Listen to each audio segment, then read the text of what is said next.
सबसे पहली चीज क्या रखना, भगवान कृष्ण का माया जाल, यानी कि जो कृष्ण जो है वो चाहते तो महाभारत जो है वो एक ही बारे में खत्म कर सकते थे, बट लेकिन क्या था कि उनको जानना था। तो उसी तरीके से आयो जो होता है वो आपके बारे में हर चीज जानता है, अंडरस्टैंड करता है। He just want to see what kind of a person you are. अब एक और चीज आता है before I start then interview. Defence language we call it honeymoon questions. It's like your basic introduction about yourself, ठीक है, your feel questions और the coming down. तो ये बहुत काम डाउन क्वेश्चंस होते हैं। जैसे मैंने आपसे कहा ना कि एंट्री करने में डायरेक्टली वो स्टार्ट नहीं करेंगे, क्लास के very common questions. Hello friends, सबको happy Diwali and happy new year. तो आज हम लोग जो इम्पोर्टेंट बात करने वाले हैं वो है tips and tricks of IO. And this is much more important because यहाँ पर आपको इसकी अंडरस्टैंडिंग होना बहुत जरूरी है कि आखिर ये आईओ एक इम्पोर्टेंट रोल क्यों प्ले करता है एसएसबी में। Gentleman, before I start I was tell you one thing, when we are preparing for SSB in IO, हम लोग को एक ही चीज सिखाया है, ये सिलेक्शन बोर्ड है, रिजेक्शन बोर्ड नहीं है।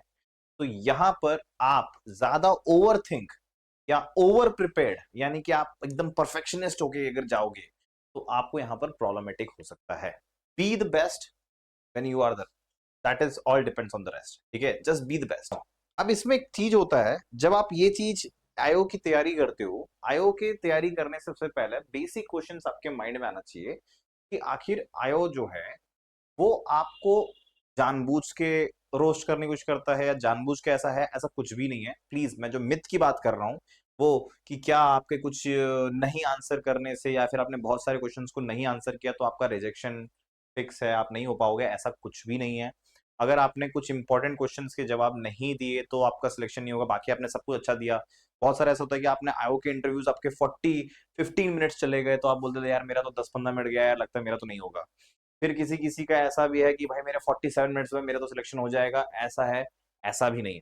ये सारे मिथ गलत है। I am telling you, it's all depend on the basis of your performance, how you present your self, how you do it and how you are answering it. If you are not able to answer all the question, that doesn't matter, because यहां पर सिर्फ और सिर्फ ये जाना जाता है कि आपका प्रेजेंट कैसा है, आप बिहेवियर कैसा है, आपके सराउंडिंग कैसा है, आप खुद के बारे में कितना जानते हो, आप अपने अपनों के बारे में कितना जानते हो, ठीक है, आपके सराउंडिंग के बारे में कितना जानते हो, जिस चीज के लिए तैयारी कर रहे हो उसके बारे में कितना जानते हो, लेवल ऑफ एक्सपेक्टेशंस क्या है, लेवल ऑफ अंडरस्टैंडिंग क्या है, लेवल ऑफ रियलिटी आपको करंट इश्यूज करंट सिचुएशंस के बारे में कितना पता है, वो ये सारी चीज मैटर कर जाती है। तो आज हम इस चीज के बारे में बात करने वाले हैं, सबसे to understand the IO and the tip and tricks about it, ठीक है जेंटलमैन। तो point to the next, let's start. सबसे पहली चीज क्या रखना, भगवान कृष्ण का माया जाल जो होता है, यानी कि जो कृष्ण जो है उनको वो चाहते तो महाभारत जो है वो एक ही बारे में खत्म कर सकते थे, बट लेकिन क्या था कि उनको जानना था, उनको सब कुछ रचना था। तो उसी तरीके से आयो जो होता है वो आपके बारे में हर चीज जानता है, अंडरस्टैंड करता है। He just want to see what kind of a person you are. अब एक और चीज आता है before I start then interview, क्या सिर्फ और सिर्फ आंसर देने से आपका सिलेक्शन हो जाएगा? क्या बच्चों को ये होना चाहिए कि you have to impress the IO? देखो मैं आपसे एक चीज बता दूं, यहाँ पर इम्प्रेशन जो है वो बहुत निगेटिव फॉर्म में जाता है मेरे लिए, बिकॉज रीजन इज मैं किसी को इम्प्रेस करने की कोशिश नहीं करता। आप जैसे हो ना, वो आपकी एक पॉजिटिव क्वालिटी किसी को पसंद आनी चाहिए, वो मैटर करता है। कभी भी आप किसी को जानबूझ के pretend to be very good person करने की कोशिश करोगे, I am pretending to be a very extrovert personality, then I am trying to be one of them, you know, one of the guy, one of the be करने की कोशिश जब करोगे तो वो आपको प्रॉब्लमेटिक हो सकता है। तो इसके लिए वो चीज आप ना करो, मैं आपसे हमेशा कहूंगा।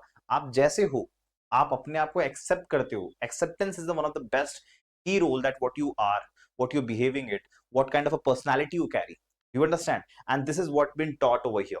सो before I start this again I am telling you कि जब भी आप प्रिपरेशन करते हो कुछ बेसिक चीजों के बारे में आपको प्रिपरेशन करना है। इट्स लॉक अबाउट मी, ठीक है, वो सलमान खान वाला डायलॉग मी माई सेल्फ वाला नहीं, तो वही वाला बता रहा हूँ, मी, ठीक है, about my family, about my friends, about my environment, place where I belong from, ये सारी चीज के बारे में आपको पता होना चाहिए, ठीक है। ये आप क्वेश्चंस प्रिपेयर फ्रेम रखें। ओके, चल वी स्टार्ट फ्रॉम नाउ, और बाकी चीजें आपको मैं और डिटेल इस पे हम लोग और वर्क करेंगे, तो टेंशन मत लो। और आपको ये भी बताऊंगा कि इसमें से कैसे कैसे क्वेश्चंस किसे किस लेवल पे बनाए जाते हैं। देखो यहाँ पर बहुत लेवल स्ट्रक्चर बहुत सिंपल क्रिएट किया जाता है, जैसे कुछ फॉर्मेट है, उस फॉर्मेट के बेसिस पे ही इसको लिया जाता है एसएसबी। बट एक और चीज बता दूं, जब आप एनडीए एंट्री वाले होते हैं, ठीक है, तो इसमें आपका रिटन जो है वो थोड़ा सा टफ होता है।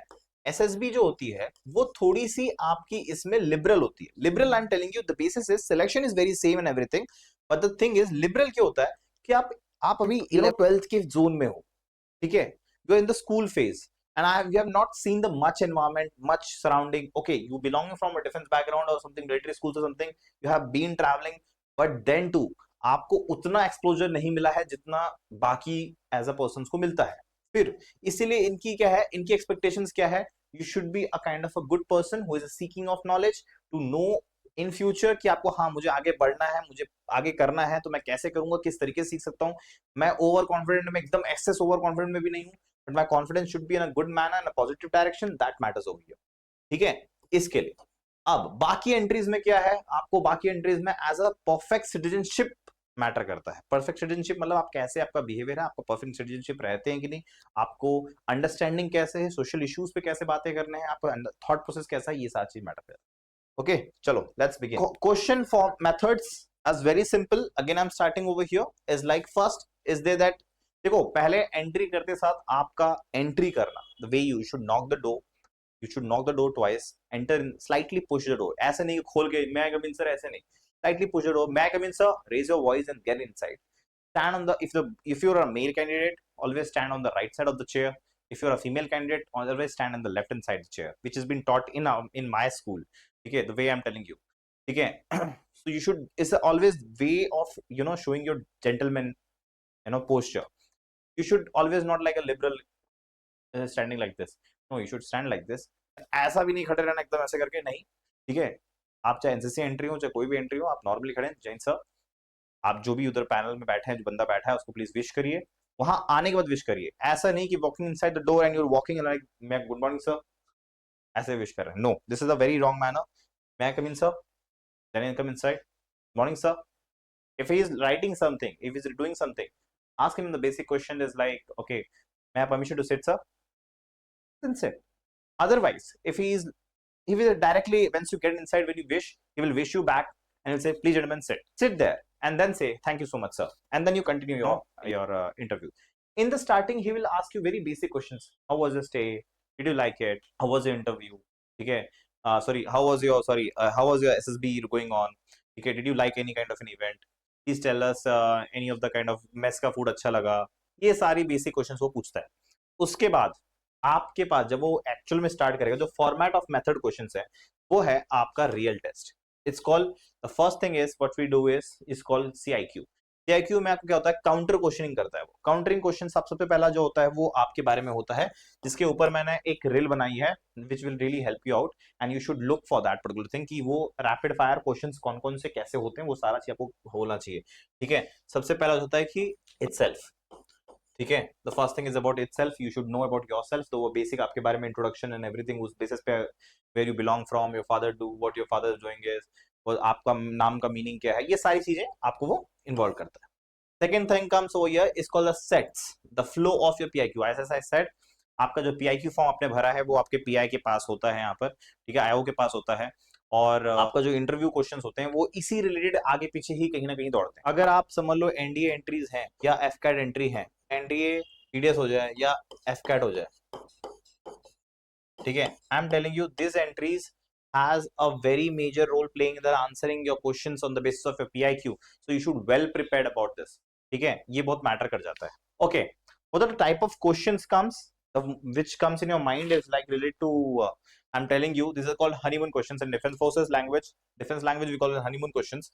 It's like your basic introduction about yourself, ठीक है, योर फील क्वेश्चंस और द कामिंग डाउन, ये बहुत काम डाउन क्वेश्चंस होते हैं। जैसे मैंने आपसे कहा ना कि एंट्री करने के बाद डायरेक्टली वो स्टार्ट नहीं करेगा, he will ask you very common questions, to calm down questions, name, place, visit, food, etcetera, and then the real question comes over here on the basis of this is questions, most important question, this is a very most important questions, is called major present, you know, personality questions, stress questions, why you want to join defense forces, पहला question, ठीक है, वो यहाँ नहीं लिखा, मैं बता रहा हूँ why you want to join defense forces, then second is why you have chosen a career in defense, why you have chosen it, what motivated you to join defense forces, another question, then why you're choosing to join the army, navy and air force, why not this, why not that, they can relate it, ठीक है, relationship with parents etcetera, ऐसे question, toughest questions भी इसमें 2 rail के basis पे divide करते हैं। उसके बाद आपके पास अगर वो आपका बहुत अच्छा चीज और जज कर रहे हैं, then they can ask for you current affairs questions also, which will really help you on the basis of that. आपको करंट अफेयर्स के क्वेश्चंस किस तरीके से हो सकते हैं, आपको किस सोशल इश्यूज हो गया, योर ओपिनियन क्वेश्चंस भी होते हैं, जैसे ओपिनियन एग्जांपल की there was a farmer strike which was going over there in Haryana and Chandigarh area. So what do you think? What kind of role? You know, if your father is belonging from farmer, अब देखो उसको क्या करना है, current issues किस related पूछ रहा है, वो आपके फादर के प्रोफेशन से पूछ रहा है। फादर आपके क्या है, बिजनेसमैन है, okay, he will ask you something related की what are the major role of being India is playing on the basis of developing the economical zone. फिर उसके बाद what can be done on the basis of that. फिर उसके बाद आपसे, आपके father farmer हैं तो आपसे वो पूछ सकता है कि फार्मर बिल में क्या इंप्रूवमेंट ऐसा कर सकते थे, क्या लॉजिकल थिंग है, what do you think that can really create a problem, what can you know resolve the problem. ऐसे सारी चीजें आपको बेसिस पे क्वेश्चन पूछेगा वो, तो आपको वो चीज पता होना चाहिए, ठीक है। क्यों? जब आप पढ़ोगे newspaper reading, again I made the YouTube video which you should go with that, कि न्यूज़पेपर रीडिंग क्यों इंपॉर्टेंट है और कैसे इंपॉर्टेंट है, ठीक है, वो आपको इजी टू अंडरस्टैंड करने लगेगा। सब्जेक्ट नॉलेज, अब जैसे आप फॉर एग्जांपल एफकैट से बिलोंग कर रहे हैं, तो यानी कि आप इंजीनियरिंग बीटेक बीटेक से बिलोंग कर रहे हो, या फिर आप इंजीनियरिंग बैकग्राउंड से हो, ठीक है, उस रिलेटेड क्वेश्चन, आप टीजीसी एंट्री के लिए जा रहे हो, टीएस एंट्री के लिए जा रहे हो, तो आपके पास थोड़े बहुत टेक्निकल इश्यूज आपको क्वेश्चन पूछ सकता है, वो रिलेट आपके सब्जेक्ट से पूछ सकता है, ठीक है। एप्लीकेशन नॉलेज जिसे हम कहते हैं, वो आपके टेक्निकल क्वेश्चन पूछ सकता है। देन ऑर्गेनाइजेशन नॉलेज, अब ये ऑर्गेनाइजेशन में क्या होता है, फॉर एग्जांपल पहला चीज डिफेंस रिलेटेड, आप एयरफोर्स में जा रहे हैं, एयरफोर्स रिलेटेड क्वेश्चन, आर्मी में जा रहे हैं, आपको रेजिमेंट्स कमांड्स, मैं इस पे भी एक चीज बनाने वाला हूँ रेल आपके, कि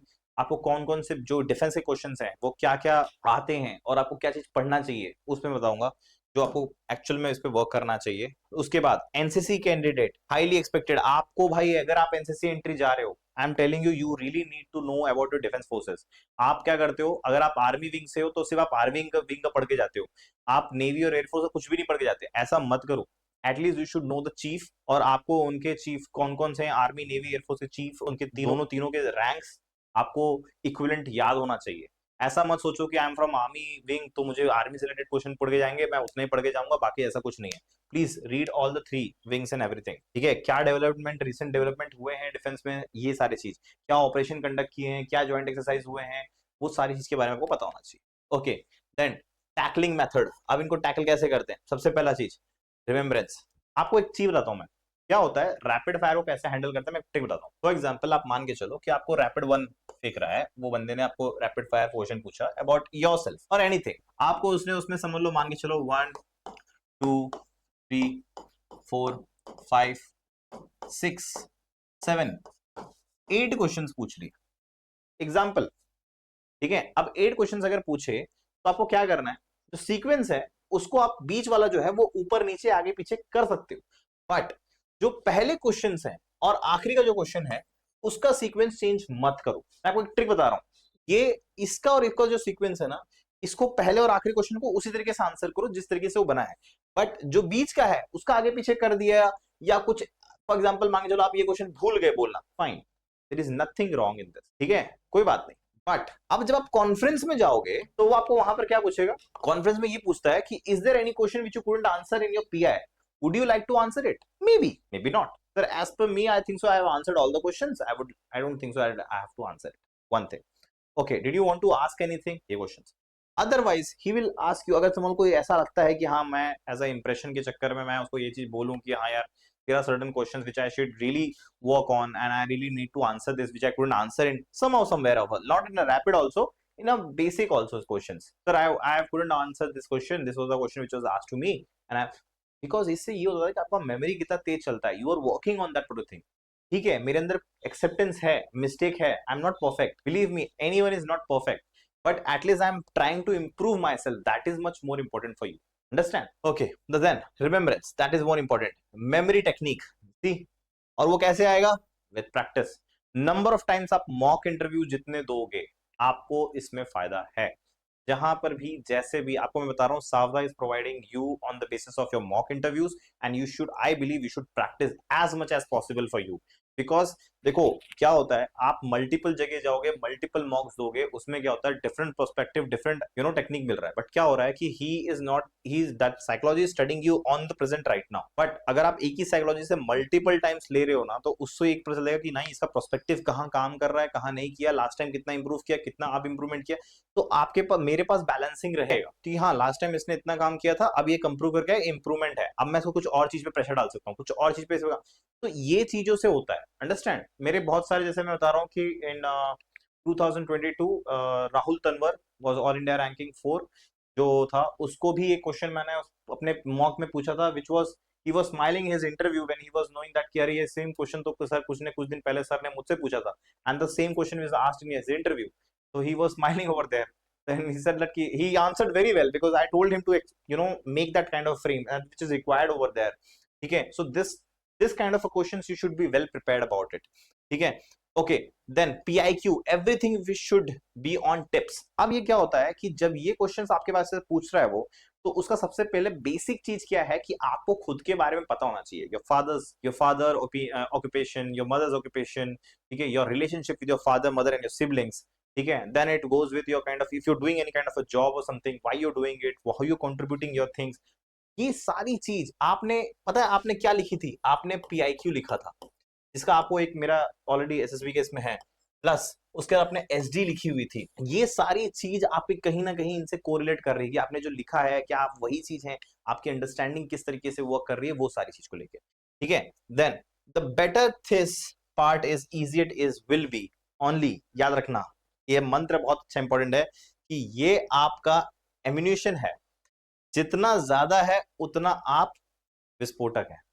यानी कि आपको जितना आपके बारे में इंफॉर्मेशन है, आपकी अच्छाइयां हो, आपकी बुराइयां हो, आपकी हॉबीज हो, आपका इंटरेस्ट हो, आपके फ्रेंड्स कैसे हैं, उनका बिहेवियर कैसा है, आपके सिबलिंग्स कैसे हैं, आपके पेरेंट्स कैसे हैं, वो सारी चीजें जितना आपके पास इंफॉर्मेशन होगा उतना आपके लिए अच्छा है, ऐसा कोई खराब नहीं है, ठीक है। Then the second come is like to PIQ, stick to the PIQ academic perform. देखो क्या होता है, मैं आपसे एक और चीज कहूँ, आप जितना एक्सट्रोवर्ट इंफॉर्मेशन देने को शुरू करो जो which is not related to your PIQ but something else related to it, आप सोचो मैं इंप्रेशन चढ़ाने चक्कर में कुछ एक्स्ट्रा बोल दूं, फिर आप वहां पर फंस सकते हो। तो बेटर करो कि आप उसको PIQ के आगे पीछे ही, मतलब देखो, I am telling you in this IO I am a batsman and you are the bowler. It's a bowler if you want me कि मैं वहां पर बैट, मतलब अपना घुमाऊं और बॉल वहां जाए, तुम्हारे ऊपर डिपेंड करता है कि तुम ऐसा बॉल फेंको कि मैं ऐसा मारूं उधर कि मुझे और कोई रास्ता ही ना बचे और मुझे उधर ही मारना पड़े। आप ऐसा क्वेश्चन का जवाब मुझे दो जिसके वजह से मैं आपको काउंटरिंग क्वेश्चन ना कर पाऊं। ये होता है आपके माइंड में एक्चुअली चलना चाहिए कि वो क्या पूछ सकता है। क्या आप क्या करते हो, ऑन द स्पॉट ये सोचने लगते हो कि अरे मैंने गलत बोल दिया, अब क्या बोलूं, अब क्या जवाब दूं, अब कैसे जवाब दूं, ये क्या करूं। जब तक आप ये जवाब देते हो आपका समय निकल चुका रहता है and you just misplace it. Better to be calm yourself, be confident answering it, let it be right, let it be wrong. If you're answering it, make sure that you're answering it in the wrong, okay, let me correct it, let answer it again. That should be there in your answering. Okay, practice academic performance, best, worst, grade, etc. calculate effectively filled, circular, आपके close कितने बंदे हैं, relationship with your teachers, education being finance, everything आपको knowledge आपके इस basis पे होना चाहिए। Then it comes to like tackling method क्या है, the problem of overthinking, don't jump the gun, simple as that.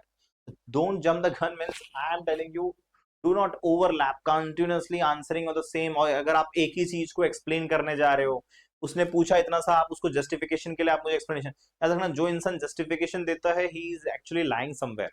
It's a psychological trick to understand when the person is expressing too much, when it is trying to explain too much, that it is not required. That means that person is lying somewhere. So you should know this kind of trick. ठीक है। The problem of overthinking, don't overthink much कि कैसा गया, अच्छा गया, मैं कैसे जवाब नहीं दे पा रहा हूँ। अब जैसे मैं telling you, then one of my mistake I am telling you, मुझसे क्वेश्चन पूछा था कि who is the fastest runner, तो I have written the Usain Bolt, but my mind was running on the basis of कि वो क्या पूछ सकता है, मीटर, ये कुछ ऐसा ऐसा कुछ पूछेगा, जनरल नॉलेज क्वेश्चन पूछेगा। तो ही आस्क्ड मी कि okay can you tell me कि very Usain Bolt is from which country. अब मेरे माइंड में था आई एम अ फुटबॉल, थोड़ा सा मैं फुटबॉल खेलता हूँ, तो मेरे माइंड में लगा कि यार वो मैंने उसकी, अब उस टाइम पे क्लिक नहीं हुआ, I am not saying that कि मुझे आंसर पता नहीं था, बट वो उस टाइम पे क्लिक नहीं हुआ नॉलेज। और मैंने उसकी वो पीली जर्सी देखी थी, तो आई जस्ट थॉट दैट कि अरे यार वो शायद से ना इज फ्रॉम ब्राजील। हमने स्कूल में फुटबॉल के बहुत सारे वीडियोस देखते थे, तो मेरे को लगा वो पीली टी शर्ट पहना था, थिंक सो वो कॉमन एक रखा हुआ है, तो आई सेड दैट कि sir he is from Brazil. अब मेरे मुंह से निकल गया, बाद में मुझे लगा कि नहीं यार आई सेड थिंक सो। अब देखो ये हो गया ओवर थिंकिंग, यहाँ पर आ गया मेरे माइंड में कि यार think so I have answered wrong, because he smiled and he said that are you sure, he gave him a kind of a look, he just, you know, he was wearing a specs and he was just put it his down and he's like are you sure. So I was like, did I answer the wrong something then? But it was going inside my mind that overthinking is going on, and like okay sir, sure, yes sir, he's from Brazil, are you sure champ. But he was giving me chance to correct myself, which I was not correcting myself. Whenever he's giving chance, are you sure, you are sure, when he's asking 2 to 3 times, sir I am not sure about it but I will come back after correcting myself, this is the best answer. Otherwise I would have done that, like sir sorry sir I have incorrected the answer, I give the wrong answer, the correct is he's from Jamaica. So I didn't correct it even, and I was not even accepting that ki sir I don't know, I just give an answer but I will correct it back. I was just overthinking कि अरे यार अगर मैं अपने जबान से पीछे हट गया तो फिर तो मेरा तो गया, ये तो मेरा कॉन्फिडेंस देख रहा होगा। बट इतना भी ओवर थिंकिंग नहीं करना चाहिए आपको, जो उसने सामने जो मौका दे रहा है चेंज करने के लिए, please change it. If you don't know the answer, say directly sir I don't know right now the answer, I will come back with collecting the answer, but it's a different type of answering. ठीक है, the problem with vibes and you know coaches candidate, okay coach candidate. अब इसमें क्या होता है, कुछ ऐसे candidates होते हैं जो यू नो लाइक बहुत सारे एकेडमीज में या कोचिंग सेंटर्स में जाते हैं, जैसे मैं सावधा में सिखा रहा हूँ, तो वहां पर क्या होता है कि बच्चे, मेरे यहाँ पर मैं कभी भी बच्चों को ना फ्रेम्ड आंसर करने मना करता हूँ। I am never kind of a person who teaches on the candidate on the basis of framing the answer. I am telling you, मैं सिर्फ कुछ कुछ चीजों के लिए फ्रेम, एक चीज कहूंगा जो फ्रेम करके जाता हूँ, वो तो मैं आपको आपके पीपीटी में सिखाता हूँ, but it's a psychological part, not over here, sorry in your TAT, not over here. कभी भी आप जैसे जितने नेचुरल होके जाओगे ना, ज्यादा बेटर है। जो कैंडिडेट बहुत सारे कोचिंग सेंटर जाते हैं, तो वो लोग क्या करते हैं, उनको एक फ्रेम्ड आंसर्स करके देते हैं, और वो फ्रेम्ड आंसर्स को वो उसी तरीके से कैरी फॉरवर्ड करते हैं, which carry forward which makes you mind set कि हाँ यार मैं इसको आंसर को जाऊंगा बता के कि सर ने मुझे तो ऐसा आंसर जवाब दिया था, अब मैं इसी को फ्रेम करूंगा और मैं ऐसे जाऊंगा, एंड दे कीप ऑन, वो रट्टा पार्टी फिर स्टार्ट होता है। रट्टा पार्टी याद रखना, कहीं ना कहीं पकड़े जाते हैं, that is very wrong, and I always teach you on the basis of what you are, what you can, what you have to do, that's it. ठीक है, याद रखना। अब आते हैं द माया जाल, द माया ऑफ आयो। ठीक है, इसमें क्या होता है, सबसे पहला चीज आपसे क्या क्या माया क्वेश्चन पूछते हैं। देखो, why do you want to join the arm forces, as I said, meaning of your name, crisp and clear. ठीक है, इसमें क्या होता है, जैसे आपका नाम, फॉर एग्जांपल जैसे मेरा नाम शिखर है, what the meaning of it, it's a peak of a mountain, so okay, then he will ask me related to my father's name, his meaning, is my mother's name, meaning. If I have a sibling, he will ask me related to that name also. Then it comes with a kind of a hobby and interest, why not if you don't have it, if you don't have it। ठीक है sir, अभी तक कुछ किया ही नहीं sir. फिर उसके बाद आता है क्वेश्चन, आता है कि हॉबीज एंड इंटरेस्ट। बच्चे लोग क्या करते हैं, यही कंफ्यूज होता है कि हॉबी क्या होता है, इंटरेस्ट क्या होता है। अब इंटरेस्ट क्या, वो इंटरेस्ट की जगह पे हॉबी लिख देते हैं, हॉबी जगह इंटरेस्ट लिख देते हैं, या दोनों में से क्या करते हैं, कोई एक चीज लिख देते हैं, सोचते हैं कि यार इतना काफी है। No, it is not. अब आप ये सोचते हो कि दोनों लिखना कंपलसरी है, ऐसा भी नहीं है। अगर आपके पास हॉबी है, इंटरेस्ट नहीं है, fine, it's nothing kind of a compulsory thing. किसी किसी पे इंटरेस्ट होता है, किसी पे हॉबी नहीं होता। ठीक है, ऐसा भी कोई गलत नहीं है, क्राइम नहीं है ये। बट आप जानबूझ के इंप्रेस करने के चक्कर में कुछ ऐसी चीज लिखते हो यहाँ पर जो सामने वाले के उसको पास जवाब ही नहीं है। रीजन, आपके पास उसका आंसर ही नहीं है। क्यों? क्योंकि आपने उसको पढ़ा नहीं है, उसके रिलेटेड आपको इन्फॉर्मेशन नहीं है। आपने जस्ट वो कहते हैं ना, सर मैं वो बचपन में कल ही क्रिकेट खेलता था, इसलिए क्रिकेट के लिख दिया मैंने। अब मैं आपसे क्रिकेट रिलेटेड कुछ भी कुछ पूछ रहा हूँ, आपको कुछ नहीं। बिकॉज रीजन इज, आपका जो भी हॉबी और इंटरेस्ट होता है ना, उसके बारे में आपको पता होता है। अब हॉबी और इंटरेस्ट इंपॉर्टेंट क्यों है, मैं आपको ये बता देता हूँ। जैसे कल को मैंने इस बंदे को काम दे दिया, कोई कैंडिडेट है, कोई ऑफिसर है, फ्यूचर में वो ऑफिसर है, उसको काम दे दिया गया, प्लीज वो कर देना। उसने वो कर दिया। अब उसको करने के बाद जब वो वापस आया, सर मैंने कर दिया। अब जब किसी दिन काम नहीं है, तो वो जबरदस्ती क्या करेगा, बैठा रहेगा। वो सोचेगा बैठना भी एक काम है, इसलिए बैठा ही रहेगा, कोई काम ही नहीं है, करेंगे। तो लाइफ में आपका प्रोफेशन के साथ साथ आपकी एक पर्सनल लाइफ में आपको कुछ खुद एक इंटरेस्ट होना चाहिए, कुछ करने लायक। जैसे as like I am telling you, my father has a very good interest in you know repairing his vehicle, keep on repairing, modifying it, something like that, he wants to do it something. उनको गाड़ी में बहुत interest है। For me when I am doing it, my is like hobby, I play hockey. ठीक है, I teach, I love to share my knowledge. I start reading novels, books and everything. That is kind of keep me on busy myself. ठीक है, give me some kind of information. तो मैं बहुत सारे अपने ही लोगों के बारे में या लोगों के अंडरस्टैंडिंग्स के बेसिस पे, वो ऐसे एक हॉबी इंटरेस्ट होती है। उस बेसिस पे आपको उसको बनाना चाहिए। क्यों बनाना चाहिए, कितना जानता हूं, कितने नॉलेज। अब इसमें ये नहीं कह रहा हूं कि आपको बहुत डेप्थ नॉलेज हो, नहीं है, कोई बात नहीं, बट एटलीस्ट बेसिक पता होना चाहिए। बहुत बच्चे यहाँ पर लिखते हैं सिंगिंग, सिंगिंग में आपको बेसिक क्वेश्चंस, आपको किसी बोलते हो अच्छा आप कोई फेम गाना सुनते हो, अच्छा ठीक है, कौन से गाने सुनते हो, अच्छा कोई ऐसा लिरिक्स जानते हो, गा के सुनाओ। आपको गाना पड़ता है, वो कह सकते हैं प्लीज गा के सुनाइए, ठीक है, आपको लिरिक्स याद है, सब कुछ याद है, बहुत अच्छी बात है, बट आपको मैं देख रहा हूँ यहाँ पर परसेंटेज आपके बहुत लो है, क्यों है? अब मैं उससे रिलेट क्यों कर रहा हूँ उसको, क्योंकि भाई वो कहीं ना कहीं आपकी चीजों पे मैटर कर रहा है, आपके फोर्सेस के बारे में नॉलेज नहीं है, समझ में आ रहा है? आप फोर्स ज्वाइन करना चाहते हैं, क्यों ज्वाइन करना चाहते हैं आपको यही नहीं पता है, यानी कि आपने यहाँ पर जो है रट्टा पार्टी करके आए क्योंकि सर ने बोल के गए थे, तो ये भी मत करिए, ठीक है। फिर उसके बाद आता है आपका ये चीज, subject, friends, partners, parents, favourite, hate, rule. ये क्या होता है, इस जगह पे आपको कोई बहुत सारे क्वेश्चन पूछे जाते हैं आपके related your families, friends, your teachers, your behaviour, your nature, your expectations, your subject, ठीक है, ये सारी चीज आपके बारे में इसमें पूछे जाते हैं। देन रिलेशनशिप्स, आपका रिलेशनशिप आपके फादर से कैसा है, मदर से कैसा है, आपके, है ना, एंड यू, आपका जो तीनों का बॉन्डिंग है, फैमिली रिलेशन जो है आपका कैसा है, मॉम डैड के साथ किस में, आपको जहां पर ओपिनियन क्वेश्चन आ जाएगा कि आपको मॉम डैड में से सारा कौन पसंद है, क्यों नहीं पसंद है, ये नहीं पसंद है, वो क्यों नहीं पसंद है। अभी एक बच्चा था, एक कैंडिडेट था, एक लेडी कैंडिडेट थी, जिसने जवाब मुझे ये दिया, मैंने उससे पूछा कि okay if you have to, if your mom and dad both are drowning in the water, whom you will save and why, ठीक है। अब जब मैंने ये क्वेश्चन पूछा तो she said that sir as my father is expired when I was very young, तो I will save my mom. Do you think this is the answer is correct? Please comment में बताना। और उसके बाद और क्या आंसर होना चाहिए ये भी आप मुझे बताएंगे कमेंट में प्लीज, ठीक है। And who are you close to, mother और फादर, ठीक है, ये एक चीज। दूसरा, रिलेशनशिप विद सिबलिंग्स कैसा है, एग्जाम में कैसे हेल्प करते हो, how you take help from them और they are helping you, low to high कैसे मार्क्स, मोरल कैसे, आपको कौन बूस्टअप किया, किसने मोटिवेट किया टू ज्वाइन डिफेंस फोर्सेस और something that, job related guidance कौन दे रहा है आपको, आइडिया कौन दे रहा है, आपने कहीं से कोचिंग करी है, आपसे ये पूछ सकते हैं कि do you to can coaching from somewhere.